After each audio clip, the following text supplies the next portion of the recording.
Let's mic बयानबाजी। नमस्कार, आप देख रहे हैं लेट्स माइक बयानबाजी। राजनीति के गलियारों से लेकर सत्ता और विपक्ष के वार पलटवार तक, आइए आपको सुनाते हैं आज के सबसे चर्चित बयान। उत्तर प्रदेश में शिक्षा व्यवस्था को बेहतर बनाने के लिए सरकार लगातार स्कूलों के बुनियादी ढांचे को मजबूत कर रही है। प्रोजेक्ट अलंकार के तहत पुराने और जर्जर स्कूल भवनों की जगह नए भवन बनाए जा रहे हैं और विद्यालयों को आधुनिक सुविधाओं से लैस किया जा रहा है। इसी बीच मुख्यमंत्री योगी आदित्यनाथ ने सोशल मीडिया पर जर्जर स्कूल भवनों की तस्वीरें दिखाने वालों पर तीखा तंज कसा। सीएम योगी ने कहा कि कुछ लोग जर्जर भवनों की तस्वीरें सोशल मीडिया पर दिखा रहे हैं। उन्होंने तंज कसते हुए कहा कि जिन लोगों के इशारों पर ये तस्वीरें दिखाई जा रही है, ये उन्हीं के स्मारक हैं। मुख्यमंत्री ने कहा कि केवल पुराने भवनों की तस्वीरें दिखाने के बजाय प्रोजेक्ट अलंकार के तहत बनाए गए नए विद्यालय भवनों को भी दिखाना चाहिए। माध्यमिक शिक्षा के स्तर पर पुराने और जर्जर भवनों को नए भवन के रूप में बदलने का काम किया है। कुछ लोग जर्जर भवनों को फोटोग्राफ्स सोशल मीडिया में दिखा रहे हैं। जिन लोगों के इशारे पर दिखा रहे हो ना, ये उन्हीं के स्मारक हैं जिनके इशारे पे दिखा रहे हो। हमारे यहां जाना है, प्रोजेक्ट अलंकार के अंतर्गत जो नए भवन विद्यालयों के बने हैं, ये आज की नई शिक्षा व्यवस्था की जो नकल मुक्त, अकल से युक्त शिक्षा प्रणाली का आधार बन रहा है। और समय सीमा के अंदर परीक्षा होना, 17 के पहले 3 महीने परीक्षा में लगते थे, 3 महीने परिणाम में लगते थे, तो 6 महीने तो यही गायब हो गए। 3 महीने अन्य अवकाश में और कर्फ्यू में व्यतीत हो जाता था। 3 महीने भी नहीं मिलते थे बच्चों को पढ़ने के लिए। और अब 14 दिन में परीक्षा, अगले 14-15 दिन में परिणाम, यानी जो 3 महीने में होता था उसको 1 महीने के अंदर पूरा परिणाम देकर के हमने 6 महीने का काम 1 महीने के अंदर पूरा किया है। यह है कार्य की कुशलता और यही है स्किल डेवलपमेंट, यही स्किलिंग है। ये नए यूपी को, यहां के स्केल को स्किल में बदलने का काम आज हमारी शिक्षा व्यवस्था कर रही है और उसका आधार बेसिक शिक्षा परिषद बन रही है। मुझे प्रसन्नता है। मैं आप सभी रसोइया बहनों से कहूंगा, एक साथ पहली बार 4 योजनाओं से आप जुड़ रहे हैं, 4 प्रकार की योजनाओं से। कभी नहीं हुआ, कभी किसी ने नहीं दिया। बीजेपी के राष्ट्रीय महासचिव स्मृति ईरानी ने लोकसभा में नेता प्रतिपक्ष राहुल गांधी पर निशाना साधते हुए कहा कि अगर वह महिलाओं के समर्थन में अपनी बात को साबित करना चाहते हैं तो उन्हें संसद और विधानसभाओं में महिलाओं के लिए 33% आरक्षण लागू करने का समर्थन करना चाहिए। स्मृति ईरानी ने राहुल गांधी से अपनी पार्टी के कार्यालय में वंदे मातरम के पूरे संस्करण के गायन का आयोजन करने की भी अपील की। उन्होंने कहा कि इसके पूरे संस्करण में देवी दुर्गा का आह्वान शामिल है। चूंकि कांग्रेस पार्टी के एक अहम नेता ने महिलाओं और महिलाओं के नेतृत्व के समर्थन की बात की है, मैं उनसे कहना चाहती हूं विनम्रता पूर्वक, कृपया प्रधानमंत्री जी की इस मुहिम को कि देश की महिलाओं को संसद में नेतृत्व करने के लिए 33% आरक्षण का बिल त्वरित रूप से लागू हो, इस प्रयास में प्रधानमंत्री जी का सहयोग करें। मैं ये भी जानती हूं कि कल कांग्रेस के उस नेता के मंच पर हिंदू धर्म को लेकर बातें हुई। हमारी धार्मिक सोच में ही न सिर्फ हम ये कहते हैं कि यत्र नार्यस्तु पूज्यन्ते रमन्ते तत्र देवता, लेकिन साथ ही हमारे धर्म में हम माँ भगवती, माँ लक्ष्मी, माँ सरस्वती की आराधना करते हैं।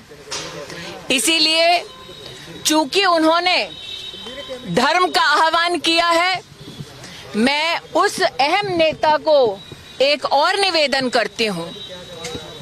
वंदे मातरम में भी जिन पंक्तियों को कांग्रेस मुख्यालय में रोका गया, उन पंक्तियों में माँ दुर्गा का उल्लेख है, जिस दुर्गा स्वरूपा को हम शक्ति के केंद्र की योग गुरु बाबा रामदेव और भाजपा सांसद कंगना रनौत के बीच पिछले कुछ दिनों से बयानबाजी जारी है। कंगना की हालिया टिप्पणी पर अब रामदेव ने पलटवार किया।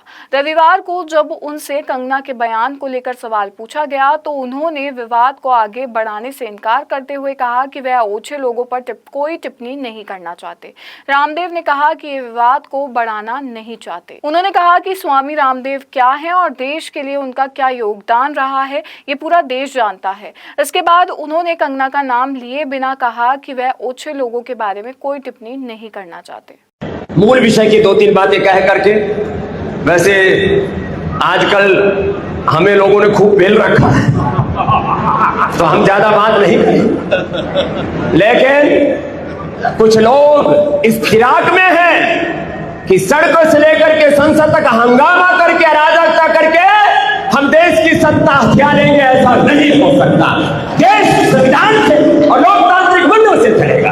आपको विरोध करना है संवैधानिक लोकतांत्रिक तरीके से, विरोध कीजिए, लेकिन आपको चुन करके आना पड़ेगा। अब उनको लग रहा है 1 नेशन 1 इलेक्शन हो जाएगा तो चुने ही नहीं जाएंगे, तो और छेरा लग रहा, दस्त लग रहे बहुतों को कि 1 नेशन 1 इलेक्शन हो गया तो हमारा तो पहले ही मोक्ष हो जाएगा। हम तो सब मोक्ष प्राप्ति के लिए आगे बढ़ रहे हैं। तो हम तो चाहते हैं जिनके पास कोई विजन नहीं है उन लोगों का राजनीतिक रूप से भी मोक्ष हो जाए तो ही श्रेष्ठ है।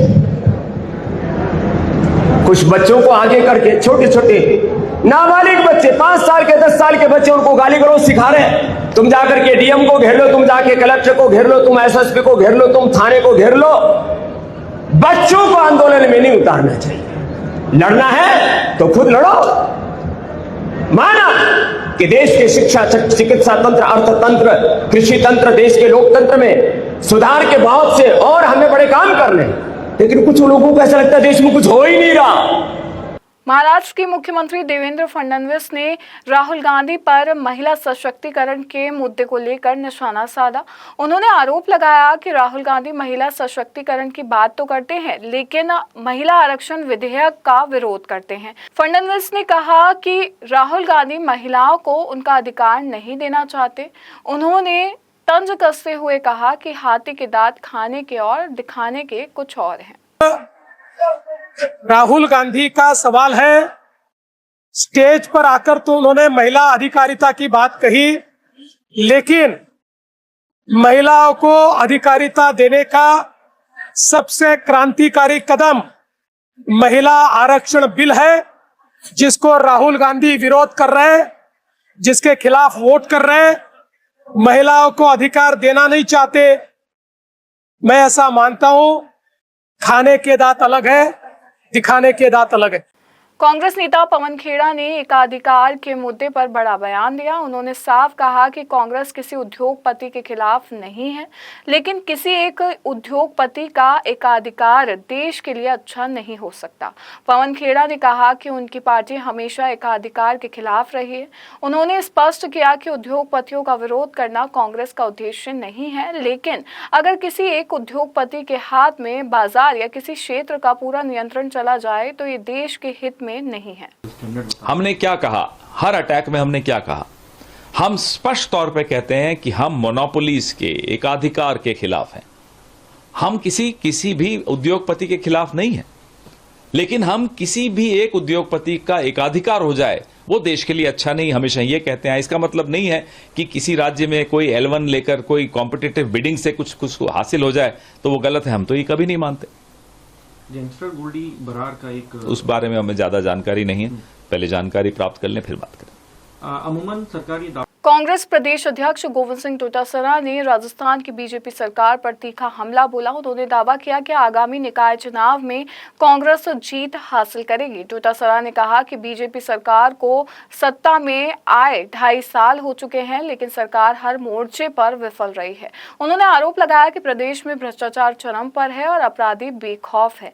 उन्होंने कहा कि आम जनता को सरकार से कोई राहत नहीं मिली है। डोटासरा ने कहा कि निकाय चुनाव में जनता बीजेपी सरकार के कामकाज का जवाब देगी और कांग्रेस को जीत दिलाएगी। निकाय चुनाव में कांग्रेस जीतेगी। आपने देखा होगा कैसा उत्साह है। बीजेपी 2.5 साल से फेल है, भ्रष्टाचार चरम पे है, अपराधी बेखौफ है और पर्चियों से चलने वाली सरकार है। कुछ भी काम नहीं हुआ, जनता को कोई राहत नहीं मिली, इसलिए कांग्रेस जीतेगी और बीजेपी हारेगी। तबेलों में स्कूल चल रही है। तबेलों में नहीं, जो अप्रोच है वो गलत है। आप किसी के पत्थर कैसे मार सकते हो किसी बात में? सार्वजनिक संपत्ति में सबका अधिकार है, वो देख सकते हैं आम नागरिक को। हम तो स्कूलों से गांव के लोगों को जोड़ने का काम करते हैं, विद्यालय विकास समिति हो, प्रबंध समिति हो, गांव के लोगों भामाशाहों को जोड़ करके उसको ठीक करने की बात करते हैं। ये पत्थर मार रहे हैं। बीजेपी का विधायक सीना चौड़ा करके कह रहा है कि ये तो गुंडे थे इसलिए मारना ही था इनको। अलवर में निकाय चुनाव को लेकर राजस्थान विधानसभा में नेता प्रतिपक्ष टीकाराम जूली ने कांग्रेस की जीत का दावा किया। उन्होंने कहा कि कांग्रेस चुनाव में जनता के बीच अपने संदेश के साथ जाएगी और अपने कार्यकाल के दौरान किए गए विकास कार्यों को जनता के सामने रखेगी। टीकाराम जूली ने कहा कि कांग्रेस पिछले 3 वर्षों में बीजेपी सरकार के प्रदर्शन को भी जनता के सामने रखेगी और सरकार की नाकामियों को उजागर करेगी। उन्होंने आरोप लगाया कि बीजेपी सरकार के कार्यकाल में भ्रष्टाचार हुआ है और कांग्रेस इसे भी जनता के सामने उजागर करेगी। क्या रणनीति रहेगी और कैसे चुनाव जीते जाएंगे? चुनाव हम जीत रहे हैं, हम सिर्फ अपनी बात लेके जनता के बीच में जाएंगे। हमारे समय में हमने क्या काम किया वो काम हम जनता के बीच में लेके जाएंगे। इन लोगों ने 3 साल में क्या काम किया है, इनकी नाकामियां जो है वो लेके जाएंगे। फैसला जनता को करना है। इन्होंने भ्रष्टाचार का जो आतंक मचाया है, आतंक सफाई के ठेकों में कई गुना 100% बढ़ा दिए उनको, और सफाई पहले जितनी भी नहीं रही। तो पैसा कहां जा रहा है? जनता का पैसा लूट के किसको दे रहे हैं? यहां अलवर में जेसीबी खरीद रहे हैं, वो जो दिल्ली में जेसीबी खरीद रहे हैं उनसे 10-10 लाख रुपए महंगी खरीद रहे हैं। ये पैसा कहां जा रहा है? ऐसी जो चीजें जिनके रेट एक होने चाहिए सब जगह, उन रेटों के अंदर डिफरेंस आ रहा है। जो भ्रष्टाचार बीजेपी कर रही है उस भ्रष्टाचार को भी उजागर करने का काम करेंगे। मैंने कल भी बताया था कि अलवर के अंदर जो हमने काम किए हैं और अब जो इस सरकार ने काम किए, दोनों की तुलना जनता करेगी। सीजेपी प्रवक्ता सौरभ दास ने 18 अगस्त को सुप्रीम कोर्ट में हुई महत्वपूर्ण सुनवाई को लेकर बड़ा दावा किया। उन्होंने बताया कि सुनवाई के बाद उन्होंने legal affairs lead Ratna Singh के साथ प्रेस कॉन्फ्रेंस की। प्रेस कॉन्फ्रेंस में उन्होंने बताया कि सुनवाई के दौरान सुप्रीम कोर्ट ने सरकार के वकीलों से देश भर में प्रदर्शनकारियों के खिलाफ दर्ज सभी एफआईआर की सूची उपलब्ध कराने को कहा। उन्होंने दावा किया कि कोर्ट ने सरकार के वकीलों से ये सूची 3 बार मांगी।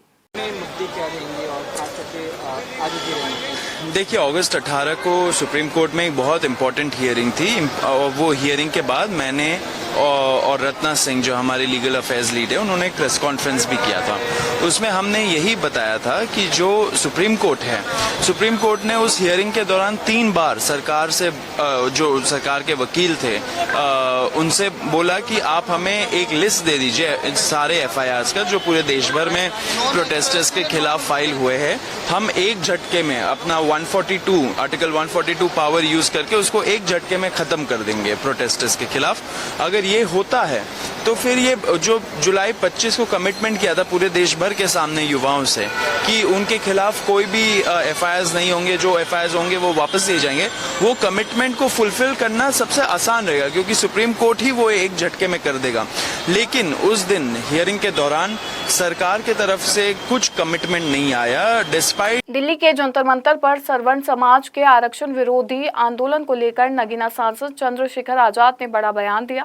उन्होंने कहा कि अगर आंदोलन कर रहे लोगों को लगता है कि कोई राजनीतिक दल उनकी बात नहीं सुन रहा तो उन्हें अपना राजनीतिक दल बनाना चाहिए और लोकसभा व राज्यसभा में अपने प्रतिनिधि भेजकर कानून बनाने की दिशा में काम करना चाहिए।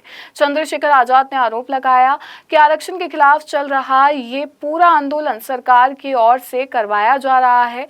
उन्होंने कहा कि सरकार जाति जनगणना और आर्थिक आंकड़ों से डर रही है। दिल्ली में सवर्ण आरक्षण रिफॉर्म को लेकर के जो आंदोलन कर रहे हैं उस पर क्या मैं अपनी बात कल उसमें लिख चुका हूँ। देखिए, बिना जानकारी के कोई भी चीज़ मैं नहीं कहता हूँ। बहुत चर्चा की आवश्यकता है और जो लोग, उनको मैं एक सलाह जरूर दूंगा, जो लोग आंदोलन कर रहे हैं उनको लगता है कोई पार्टी उनकी नहीं सुन रही तो उनको अपना दल बनाना चाहिए, अपने अंदर बल पैदा करना चाहिए और अपने प्रतिनिधियों को भेजना चाहिए लोकसभा विधानसभा में और वहाँ आके कानून बनाने के बारे में बात करनी चाहिए। ये पूरा आंदोलन जो है फिलहाल लेट्स माइक बयानबाजी में बस इतना ही। आप बने रहिए लेट्स माइक के साथ। नमस्कार। आप सुन रहे थे लेट्स माइक मोर देन